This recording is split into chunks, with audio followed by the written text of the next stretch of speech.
Welcome to the 2015 Lexus GS 350F Sport, a car I never thought I'd be driving on a canyon road, but here we are. The owner Zong has had this car for 6 years, and he wanted me to assess how this car fares as an all-around fun daily driver.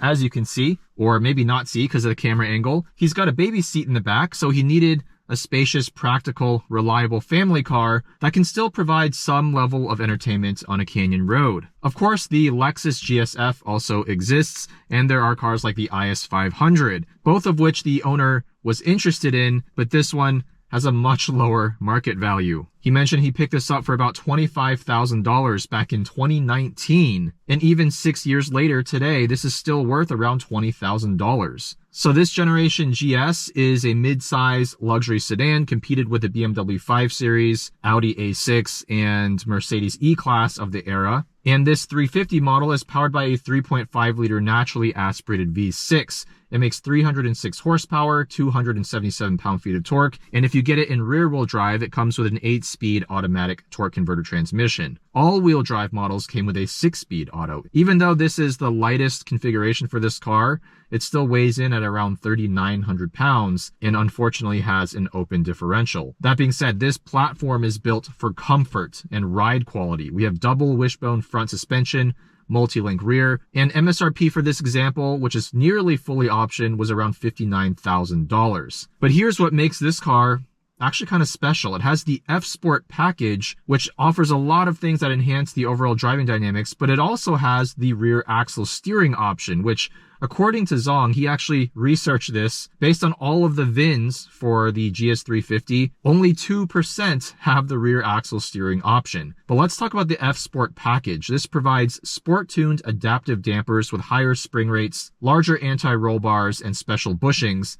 And this also provides bigger brakes, 4 pistons in the front with higher friction brake pads, and we get this special variable gear ratio steering system, or VGRS. What the F Sport package also unlocks is the Sport S Plus drive mode, which can be selected using this rotary dial, and that will firm up these adaptive dampers, stiffen up the electric power steering, and slacken off the traction and stability control. In terms of this rear steer system, it can provide up to 2 degrees of steering, and when combined with the variable gear ratio steering, this should give us significantly better cornering performance and overall agility. We also get a few cosmetic touches inside and out with the F Sport package. That includes the front bumper, the rear valence and diffuser, and the lip spoiler on the trunk. On the interior, we get this 3-spoke steering wheel, perforated leather on the wheel and the seats, lots of aluminum trim throughout the cabin, black headliner, and aluminum pedals. For a 12-year-old car,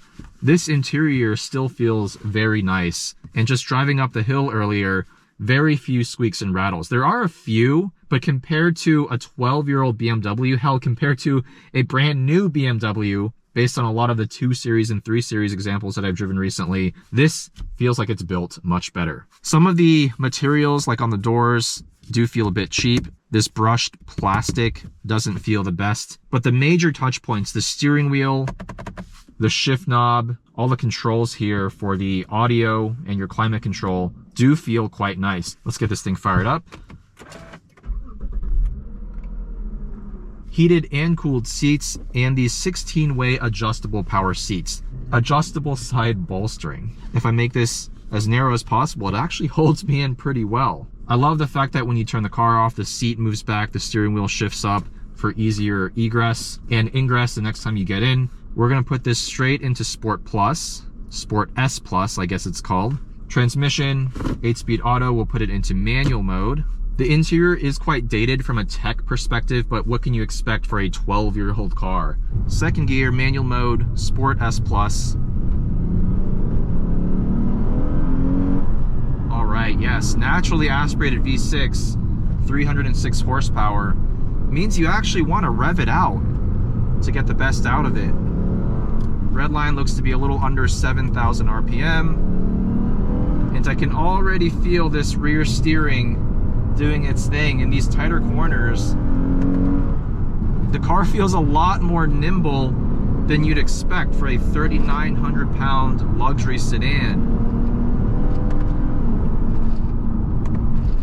Also, This transmission's not as bad as I was expecting for an old 8-speed torque converter.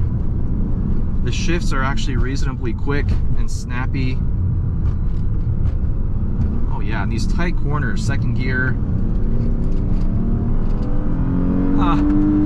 Despite the lack of an open diff, this car points and shoots out of corners with surprising ease. Brakes feel good, 4 pistons in the front, of course. The engine actually makes a pretty decent sound at full throttle. When you're just putting around low RPM, you almost can't hear the engine at all, which is a trademark Lexus quality. But when you start pushing it, this car actually feels surprisingly balanced. There's a lot of poise. I mean, the suspension, even in S Plus, still feels soft, but it's much firmer than the standard setting, and it actually maintains a good balance between ride comfort and body control.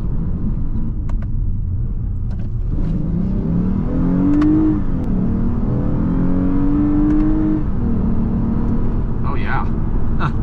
Nice throaty V6 growl. I'd love to throw an intake and exhaust on this bad boy. Wow, surprisingly good car. The steering in S Plus is definitely a little artificially heavy.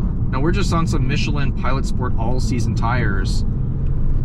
With the F Sport, you get a staggered size, so 235 in the front, 265 in the rear on 19-inch wheels. Pretty responsive downshifts.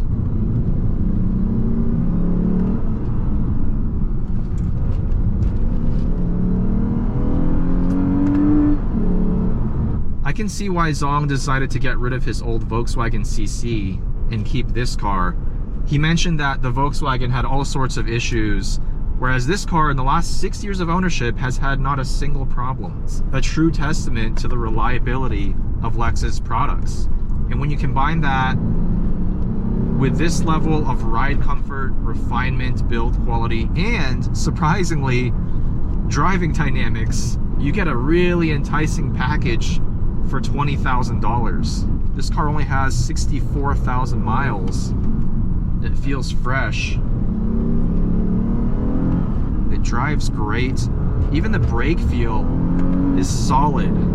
Very easy to modulate, not grabby in any way. The steering doesn't have a ton of feedback, but it's actually pretty good for this era of electric power steering. I don't mind the lack of an LSD. I think this traction control system and the rear axle steering really make this car feel a lot more nimble.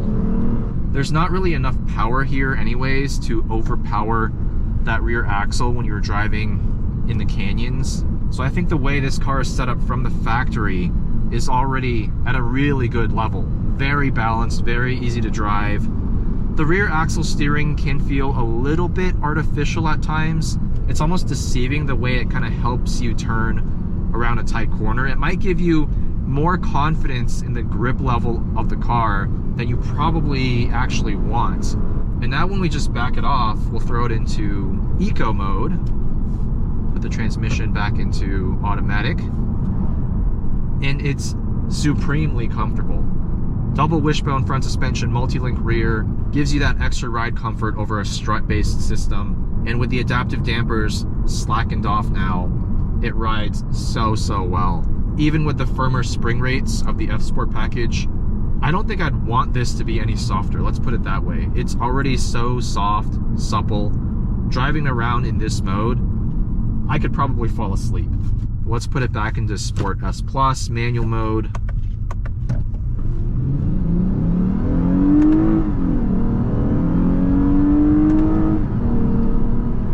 I can't believe I'm saying this, but this transmission, from the moment you pull the paddle to upshift until the shift is fully executed and you're in the next gear, is not slower than the Lotus Emira 4-cylinder turbo with a DCT. The last one I drove, I'm not sure if it had the updated transmission software, but it was so slow. This is a total deviation from the original point of this video, but just wanted to point that out because this transmission is actually significantly better than I expected. This car overall is significantly better than I expected. It drives shockingly well. It's not gonna light your hair on fire with its performance or its handling, but for a nearly 2-ton Lexus luxury sedan with this level of comfort and build quality, you sacrifice very little in terms of driving dynamics. It's still very balanced. It handles surprisingly well with the F-Sport goodies and the rear axle steering, and I think Zong has made a great choice. At this price point, $20,000 to $25,000, and this level of affordability in terms of the maintenance cost, I really don't think you can go wrong. So let me know what you guys think about this generation of Lexus GS, specifically the GS 350 with the F-Sport package. For less than half the price of a GSF, are you really getting less than half the car? I definitely don't think you are, but let me know your thoughts down in the comments. A big thank you to the owner Zong once again, and I'll see you in the next video.